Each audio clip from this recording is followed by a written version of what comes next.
up, everybody? Welcome back to the STR Investing Podcast. I am your co-host, Mark Lumpkin, and today I'm bringing you another Monday Market Data Report. This week, we're breaking down none other than Asheville, North Carolina. Bunch of hype around Asheville. People always asking me, is it oversaturated? How can I compete? There's a lot of STRs out there. I think that Asheville is a great market. I think that if you buy the right property and you set it up correctly, you can do really, really well. It's a cool spot. If you haven't visited, you should definitely check it out. Obviously, be leery of working with crews that might burn your house to the ground. I've heard a couple of horror stories about some folks out there that were maybe unlicensed and shouldn't have been doing work, and they burned a couple houses to the ground.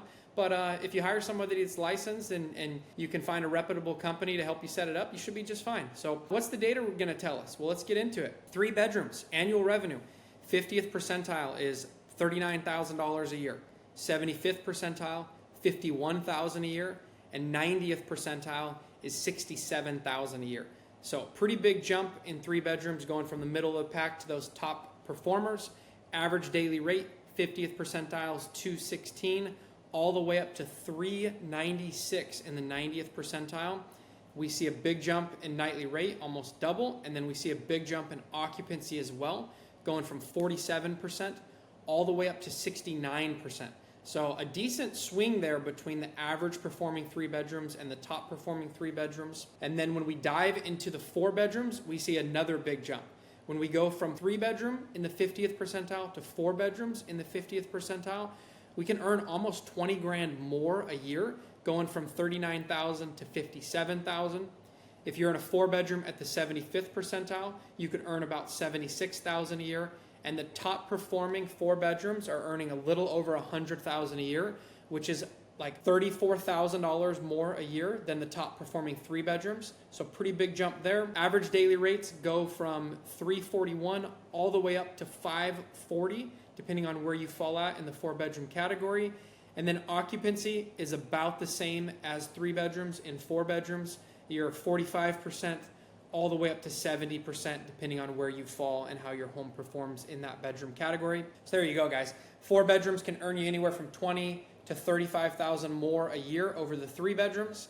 5 bedrooms, we see a smaller jump than we see going from 3 to 4, but in the 5 bedrooms, we go from about 57,000 all the way up to 63,000 in the 50th percentile, 99,000 in the 70th percentile, and 140,000 in the 90th percentile.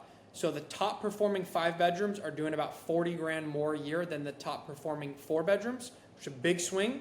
But the middle of the pack 5 bedrooms only do a couple grand more than the middle of the pack 4 bedrooms. Daily rates go from anywhere from $450 all the way up to $830. That's why there's a huge jump in the amount of revenue you can make in the 5 bedroom swing. And then occupancy actually goes down a little bit in the 5 bedrooms. We go from 45% to 41% and then 70% to 63%, depending on how well your home performs. So there you go. From 4 bedroom to 5 bedroom, if you're in the middle of the road, if you have an average performing property, it's not really much of a jump, a couple grand.